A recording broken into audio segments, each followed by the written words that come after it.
Good morning, students and my dear friends. Today is 26th of September 2022, Monday.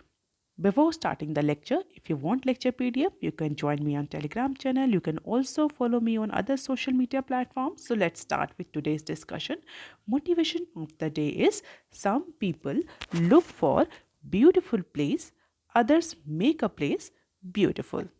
आज के discussion में हम ये सारे न्यूज़ आर्टिकल्स कवर करेंगे। तो देख लेते हैं आज का पहला न्यूज़ आर्टिकल जो कि बिजनेस स्टैंडर्ड के पेज नंबर 1 पर दिया हुआ है।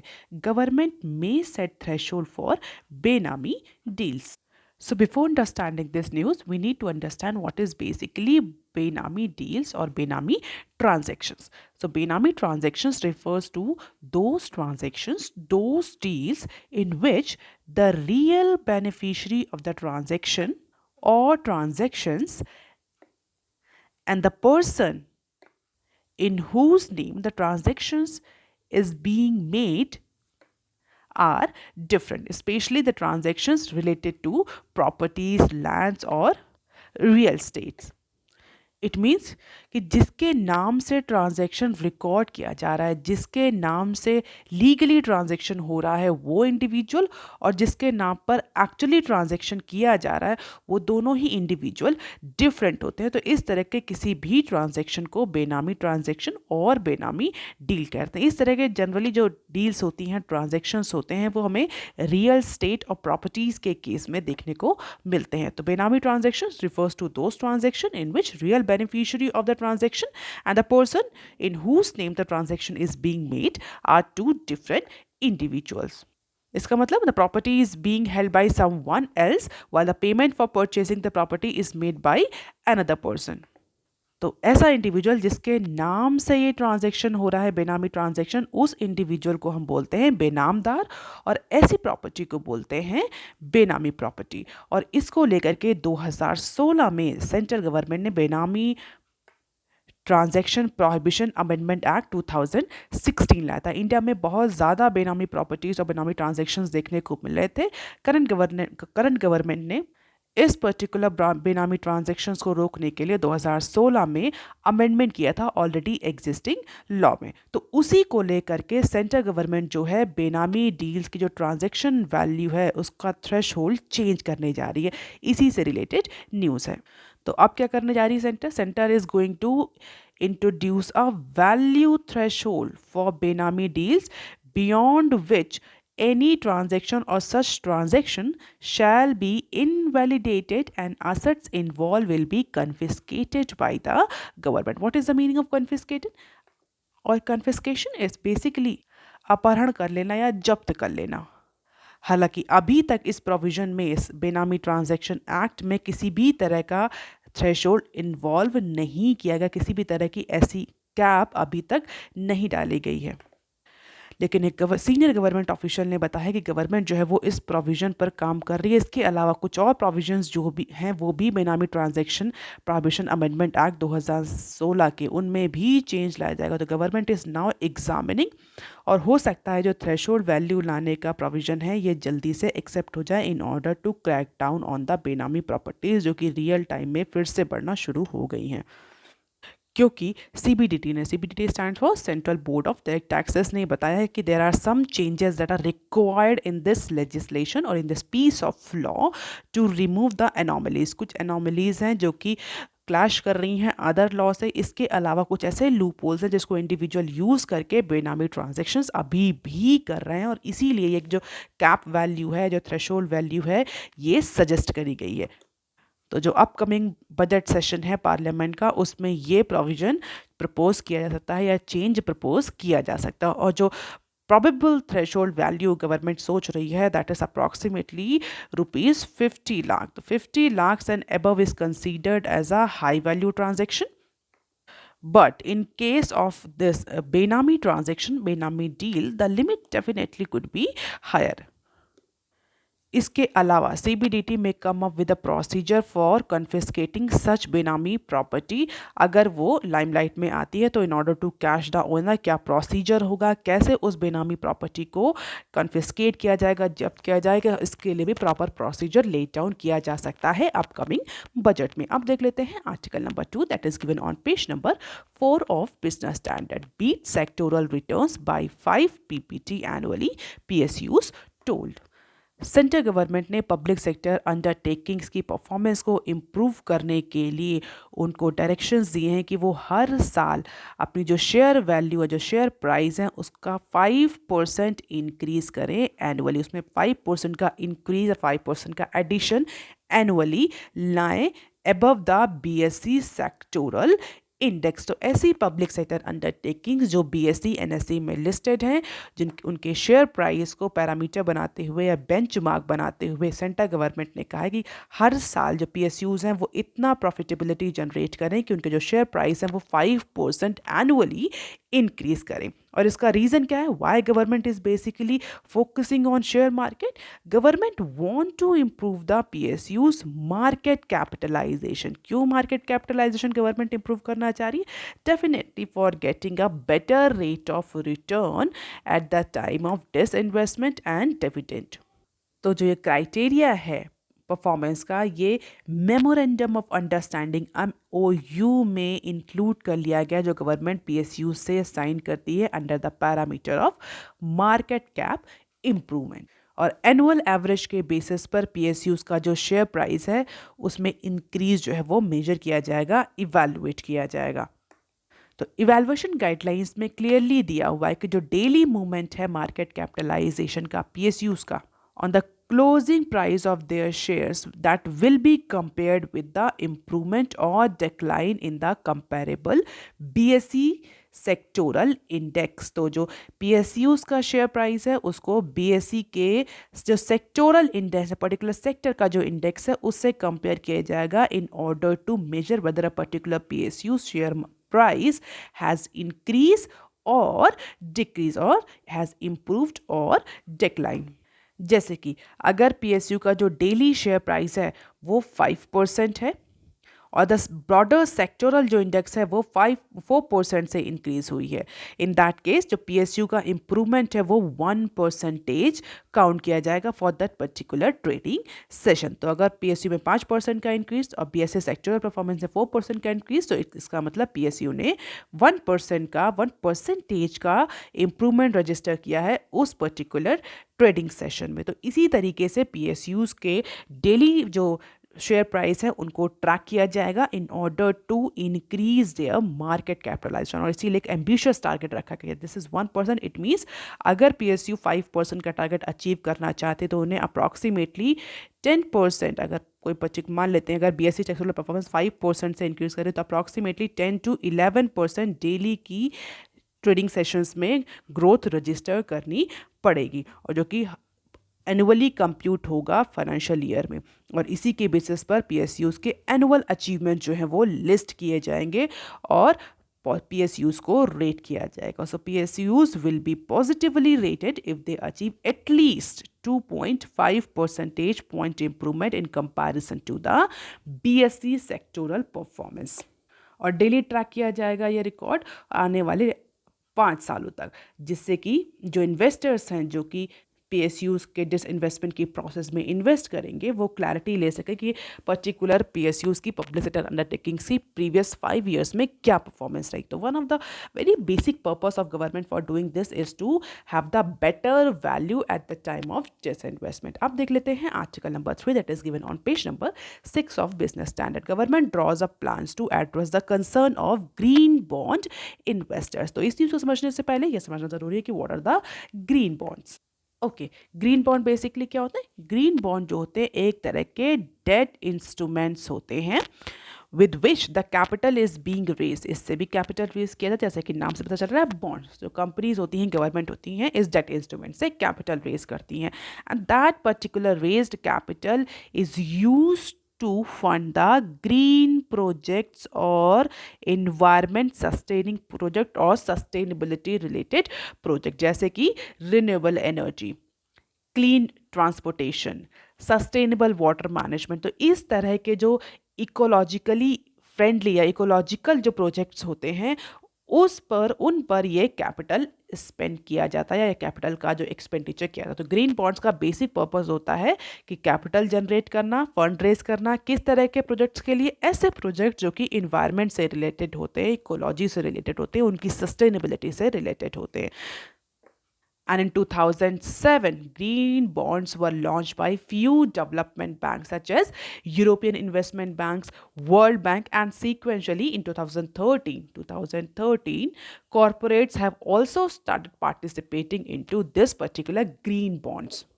और इंडिया में कौन रेगुलेट करता है? डेफिनेटली सेबी। और सेबी ने इस तरह के ग्रीन बॉन्ड्स के लिए टाइट डिस्क्लोजर्स नॉर्म रखे हैं, जैसे कि इन्वेस्टर्स को ये पता चल सके कि उनका जो पैसा है जो उनके ग्रीन बॉन्ड्स के थ्रू कंपनी ने लिया है वो पैसा एक्चुअली में कहाँ इन्वेस्ट हो रहा है। What are the benefits of this green bonds? क्यों गवर्नमेंट ने या सेबी ने या अदर जो कंट्रीज हैं उन्होंने ग्रीन बॉन्ड्स को के थ्रू फंड रेज करना शुरू किया? Definitely it enhance the reputation of the particular company, particular government की वो इकोलॉजिकली कंसर्न है, सस्टेनेबिलिटी पर फोकस कर रही है। इसके अलावा that also helps to fulfil the commitment. जो एक ग्रीन या इकोलॉजिकल या इन्वायरमेंट रिलेटेड जो प्रोजेक्ट्स होते हैं उसमें जो जनरली फंड का जो क्रंच होता है वो बहुत ज़्यादा होता है in comparison to the normal infrastructure development projects, जिसकी वजह से फंड के डिले की वजह से कई बार जो प्रोजेक्ट्स होते हैं वो भी डिले हो जाते हैं। तो fulfilment of commitment and definitely to raise the fund at a lower cost. Green bonds पर जो इंटरेस्ट होता है, जनरली जो कॉस्ट ऑफ बोरोइंग होती है वो लोअर होती है, क्योंकि इंडिविजुअल इसे थोड़ा सा चैरिटी के पर्पस पर या सोशल कॉज के रीज़न से भी या लेंस से भी देखते हैं। तो जो कॉस्ट ऑफ बोरोइंग्स होती है वो लोअर हो जाती है, डेफिनेटली सनराइज सेक्टर को बूस्ट करने में हेल्प मिलती है। तो this is all about the background of green bonds. अब यहाँ पर न्यूज़ क्या है? न्यूज़ ये है कि गवर्नमेंट जो है वो इन्वेस्टर्स को कन्विंस कर रही है। किस लिए कन्विंस कर रही है? इन्वेस्टर्स को इस बात के लिए कन्विंस कर रही है कि जो भी गवर्नमेंट फंड रेज कर रही है ग्रीन बॉन्ड्स के थ्रू, जो गवर्नमेंट या स्टेट गवर्नमेंट या सेंट्रल गवर्नमेंट जिस तरह का भी फंड रेज करने ग्रीन बॉन्ड्स के थ्रू, वो स्पेशली इसी तरह के प्रोजेक्ट्स में, ग्रीन प्रोजेक्ट्स में, एनवायरमेंटल प्रोजेक्ट्स में, इकोलॉजिकल प्रोजेक्ट्स में, सस्टेनेबिलिटी प्रोजेक्ट्स में ही यूज़ हो रहा है। इसको किसी और तरीके से यूज़ नहीं किया जा रहा है इस पैसे को। और इसीलिए गवर्नमेंट इस पर्टिकुलर डिसीजन पर, इस पर्टिकुलर मैटर पर टाइटली काम कर रही है, इमिशन मोड में काम कर रही है कि कैसे जो इन्वेस्टर्स हैं उनको इस बात के लिए एग्री किया जाए, इस बात के लिए कन्विंस किया जाए। हालांकि दिस पर्टिकुलर फेज और this particular mission is difficult, but government क्योंकि आगे आने वाले टाइम में रिन्यूएबल एनर्जी सेक्टर में या ग्रीन सेक्टर में या इकोलॉजिकली फ्रेंडली एनवायरमेंटल सेक्टर में और ज़्यादा प्रोजेक्ट इनिशिएट करने जा रही है, तो इस पर्टिकुलर डेट इंस्ट्रूमेंट पर इंडिविजुअल इन्वेस्टर्स का पॉजिटिव फेवरेबल एटीट्यूड करना बहुत ज़रूरी है। अदरवाइज़ क्या होगा कि जो इकोलॉजिकल इन्वायरमेंट सस्टेनेबिलिटी रिलेटेड जो प्रोजेक्ट्स हैं उनमें फंड की क्रंच फिर से जनरेट होंगे। डेफिनेटली इंफ्रास्ट्रक्चर प्रोजेक्ट्स होते हैं, ये भी लॉन्ग टर्म के होते हैं, तो एक स्ट्रॉन्ग इन्वेस्टर बेस चाहिए in order to raise the sufficient fund. And sequestering the borrowing of green bonds has become the key demand from the global investors. तो ऐसा नहीं कि यहाँ पर सिर्फ डोमेस्टिक इन्वेस्टर्स ही पार्टिसिपेट करते हैं, ओवरसीज इन्वेस्टर्स भी देखने को मिलते हैं ग्रीन बॉन्ड्स के केस में। इसीलिए गवर्नमेंट ये चाह रही है कि गवर्नमेंट की ऐसा रेपुटेशन ना बने कि गवर्नमेंट ग्रीन बॉन्ड्स के थ्रू जो फंड जनरेट कर रही है वो गवर्नमेंट के अदर सोर्सेज में रिवेन्यू क्रंच को इम्प्रूव करा rather than going for a particular purpose. क्योंकि ऐसे इन्वेस्टर्स जो कि स्पेशली ग्रीन बॉन्ड में इन्वेस्ट करते हैं जहाँ पर ऑलरेडी इंटरेस्ट हो या रिटर्न कम होता है, तो उनका बेसिक पर्पस यही होता है कि उनका जो पैसा है वो राइट डायरेक्शन में, इन्वायरमेंट डायरेक्शन में, सस्टेनेबल डायरेक्शन में खर्च हो। इसीलिए कई सारे जो इन्वेस्टर्स हैं they are reaching out to finance ministry, Reserve Bank of India for getting assurance कि जो भी उनका इन्वेस्टमेंट है इस तरह के बॉन्ड्स में वो केवल और केवल climate positive project, sustainability projects में ही यूज़ किया जाएगा, किसी और प्रोजेक्ट में या गवर्नमेंट के फिस्कल पोजिशन को इम्प्रूव करने के लिए नहीं किया जाएगा। रिसेंटली सिंगापुर गवर्नमेंट ने भी ये इशू रेज किया था जब न्यू दिल्ली में हमारे जो प्राइम मिनिस्टर हैं उनकी मीटिंग सिंगापुर के डिप्टी प्राइम मिनिस्टर से और नीति आयोग के जो चीफ एग्जीक्यूटिव ऑफिसर्स हैं, G20 के कई सारे जो मेंबर्स हैं उनसे जो उनकी जो मीटिंग हुई थी उसमें भी यही इशू रेज किया गया था। और इंडियन गवर्नमेंट का फ़िलहाल के लिए ये बहुत ज़्यादा इंटरेस्ट है कि जो बड़े-बड़े इन्वेस्टर्स हैं, जो फंड हाउसेज़ हैं, लाइक जैसे टीमा से, वो इन्वेस्ट करें इस तरह के बॉन्ड्स। तो इंस्टीट्यूशनल इन्वेस्टर्स को अट्रैक्ट करने के लिए भी ये बहुत ज़रूरी है। तो ये रिटेल इन्वेस्टर्स के लिए ही नहीं, इंस्टीट्यूशनल इन्वेस्टर्स को भी अट्रैक्ट करने, स्पेशली ओवरसीज़ इंस्टीट्यूशनल इन्वेस्टर्स को अट्रैक्ट करने के लिए बहुत ज़रूरी है कि गवर्नमेंट इस बात की क्लैरिटी रखे, इस बात में ट्रांसपेरेंसी रखे कि गवर्नमेंट जो भी बोरोइंग कर रही है इन ग्रीन बॉन्ड्स के थ्रू, वो केवल और केवल climate positive projects, sustainability projects, ecologically friendly projects, environmental projects में ही यूज हो रहे हैं। अब देख लेते हैं some other news clips. Car makers object to sharp import duty cuts. So, with India and UK entering a last lap of negotiation. Negotiation किस चीज़ पर? On India UK FTA. FTA stands for Free Trade Agreement. तो India और UK के बीच में जो negotiation है काफ़ी time से चल रहा था, और स्पेशली जो ब्रेग्जिट हुआ है उसके बाद से ये नेगोशिएशन तो बहुत ज़्यादा इम्पॉर्टेंट हो गया था। तो इसी को लेकर के इंटर जो कि लास्ट फेज ऑफ नेगोशिएशन में है, जहां पर पैसेंजर व्हीकल सेगमेंट को लेकर के जो कुछ प्रोविजंस डिसाइड किए गए हैं उसको लेकर के जो कार मेकर्स हैं उनके ऑब्जेक्शंस हैं। उनका ये कहना है कि इस पर्टिकुलर नेगोशिएशन में जो इंडिया और यूके नेगोशिएट कर रहे हैं वहाँ पर कार को इंपोर्ट के लिए जो ड्यूटी लगाई जाती है उसमें शार्प इंक्रीज करने का डिसीजन लिया जा रहा है। और इसीलिए जो कार मेकर्स हैं they are raising concern about any sharp reduction in the custom duty on a imported vehicle under this pact. So duty cut करने का जो डिसीजन लिया जा रहा है उसको लेकर के बहुत ज़्यादा कंसर्न है, नॉट इंक्रीज, कट करने का। During stakeholder consultation spread by government, the car makers are arguing about the lower tariff for passenger cars shall set a precedent for duty cuts. और अगर इंडिया ने और UK ने ऐसा किया तो डेफिनेटली जो अदर कंट्रीज़ हैं, जो अदर यूनियंस हैं, वो भी इसी तरह के ड्यूटी कट्स में जाएंगे और उनका ड्यूटी कट जो है वो ज़्यादा हो सकता है इंटेंसिटी में, डिग्री में, जो कि इंडिया की डोमेस्टिक मार्केट को, इंडिया की ही नहीं यूके की भी डोमेस्टिक मार्केट को हर्ट करेगा। तो एफटीए में जो नेगोशिएशन हो रहा है ड्यूटी कट के लिए, custom duty on imported vehicles, उसको लेकर के जो कार मेकर्स हैं उनके बहुत ज़्यादा कंसर्न है। जनरली ये देखा जाता है कि ड्यूटी इंक्रीज को लेकर के कंसर्न होता है, बट इस बार ड्यूटी कट्स को लेकर के, ड्यूटी रिडक्शन को लेकर के कार मेकर्स जो हैं वो कंसर्न रेज कर रहे हैं। उनका कहना है कि same trend will be followed by other countries, और उनका जो कट होगा, उनका जो रिडक्शन होगा वो इंडिया या यूके से ज़्यादा होगा। Definitely it will hurt the domestic market. अब देख लेते हैं next, equity investors face greater risk. So recent development in global equity and bond market has actually impacted the equity market and the participants. जो recent development हुए हैं global equity और bond market में, वो कहीं ना कहीं डाउन साइड रिस्क को इंडिकेट कर रहा है। तो इक्विटी मार्केट में जो डाउन साइड रिस्क है वो इंक्रीज हो रहा है as per the recent equity, global equity and bond market development as per this news. तो सिंप्लीफाइड अगर फॉर्म में इस न्यूज़ को पढ़ें तो यूएस इक्विटी मार्केट में, यूएस की जो इक्विटी मार्केट, शेयर मार्केट है, उसमें उसने प्री कोविड के कंपैरिजन में ज़्यादा गेन रजिस्टर किया। तो जो भी मार्केट हैं वो पोस्ट कोविड ज़्यादा गेन रजिस्टर कर रही हैं, ज़्यादा फाइनेंशियल इंसेंटिव्स जो हैं वो फॉरेन इन्वेस्टर्स को प्रोवाइड कर रही हैं in comparison to the emerging markets, in comparison to the other market. हालांकि इंडिया के केस में अभी प्री कोविड की सिचुएशन शायद इंडिया की जो इक्विटी मार्केट्स हैं, शेयर मार्केट्स हैं, वो अचीव नहीं कर पाई हैं। अगर हम बात कर रहे हैं यूएस इक्विटी बेंचमार्क 10 ईयर्स के industrial average, it is close to giving up all its post-COVID gains and the financial incentives for foreign investors to own the Indian equity assets is at least lowest since 2008, जिसकी वजह से definitely अगर US में अच्छा return मिल रहा है foreign investors को, डोमेस्टिक इन्वेस्टर्स को, then why they will invest into riskier assets in emerging markets. तो जिसकी वजह से इंडिया में जो इक्विटी होल्डिंग्स है वो रिड्यूस हो रही है। तो डेफिनेटली जो इक्विटी इन्वेस्टर्स हैं they are facing more risk in emerging markets because of inflation and other economical factors. So why they will invest into emerging markets? Even अगर हम ट्रेजरी बिल की बात करें, बॉन्ड्स की जो गवर्नमेंट सिक्योरिटीज है, अगर उनकी बात करें तो yield on treasury bills in US have more than doubled this year so far.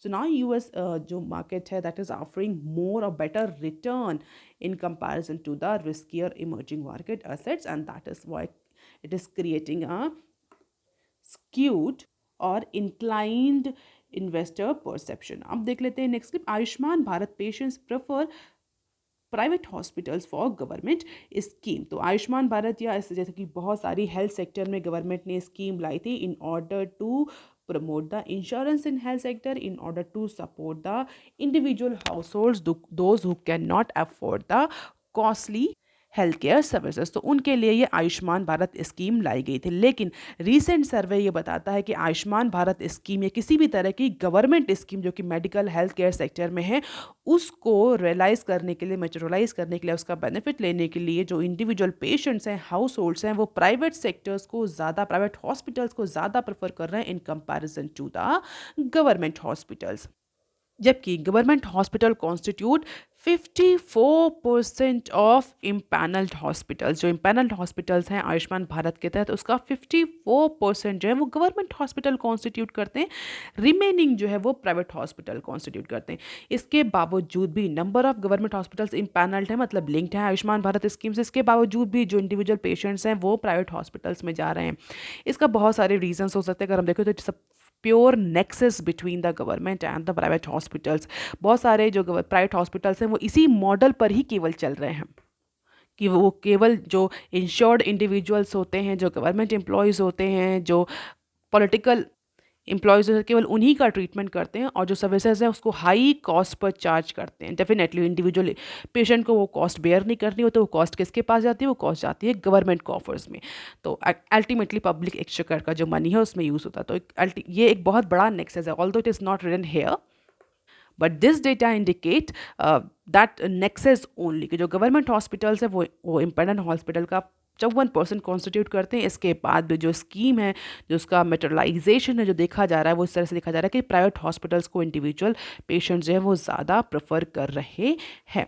अब देख लेते हैं next clip. Iran offers OVL partners 30% stake in gas field. Iran ने OVL stands for ONGC Videsh, तो ONGC विदेश और इसके पार्टनर्स को 30% इंटरेस्ट ऑफर किया है। किस लिए?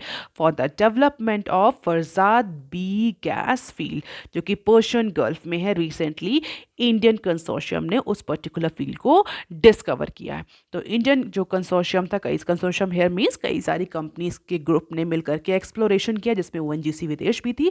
तो ONGC विदेश और उसके पार्टनर्स को 30% इंटरेस्ट रेट ऑफर किया जा रहा है कि आपने एक्सप्लोर किया है, हम आपको 30% इंटरेस्ट रेट ऑफर करेंगे, आप इसमें डेवलपमेंट और फर्दर एक्सट्रैक्शन का भी काम करिए। तो ONGC विदेश the overseas arms of state owned oil and natural gas subsidy, जिसने 2008 में इस फील्ड को डिस्कवर किया था। तो let us see whether the ONGC will accept this proposal or not। अब देख लेते हैं next clip. NASA's deflect asteroid offensive to avoid catastrophe. ये न्यूज़ कहीं से भी बिजनेस से रिलेटेड नहीं है, बस ये एक बहुत इंटरेस्टिंग न्यूज़ है जिसको सोचा मैंने कि कवर करना बहुत ही ज़रूरी है। तो बेसिकली नासा एक एक प्रोजेक्ट या हम बोल सकते हैं कि मिशन स्टार्ट करने जा रही, इनिशिएट करने जा रही है, द गेम ऑफ डार्ट्स। इसमें क्या है कि जो एस्ट्रॉइड्स है जो कि अर्थ की तरफ आते हैं, जो अर्थ के लिए डेंजर हो सकते हैं, इस तरह के एस्ट्रॉइड्स को कैसे डिस्ट्रॉय करना है उसको लेकर के ये डार्ट मिशन तैयार किया जा रहा है। What is the full form of DART? Double asteroid redirection test, जिसको हम बोलते हैं डार्ट। तो इस डार्ट के थ्रू एक टारगेट एस्ट्रॉइड है, उसको नासा जो है रीडायरेक्ट करेगा थ्रू टेक्नोलॉजी। इसी को लेकर के ये मिशन है। ऑल तो जिस पर्टिकुलर एस्ट्रॉइड को अभी के लिए टारगेट किया जा रहा है वो अर्थ के लिए खतरा नहीं है, बट इन फ्यूचर इस तरह के कई सारे जो एस्ट्रॉइड्स हैं वो इंडिया की तरफ आ सकते हैं। इसीलिए जो नासा है वो प्रिपरेटरी मूव ले रही है, अपने आप को प्रिपेयर कर रही है अर्थ में किसी भी तरह का अगर इस तरह का एस्ट्रॉइड फ्यूचर में आता है तो उसको रीडायरेक्ट किया जा सके। तो अब ये कैसे काम करेगा, व्हाट इज़ द पर्पस हम डिस्कस कर चुके हैं, इस पर्टिकुलर डार्ट मिशन के बारे में डिस्कस कर चुके हैं, कैसे काम करेगा। All these are the technical जे that are not required for us। So that is all for today, students. If you want lecture PDF, you can join my Telegram channel. You can also follow me on other social media platforms. If you have any query or suggestion, you can write on comment section below. Please like, share and subscribe. Thank you. Have a nice day.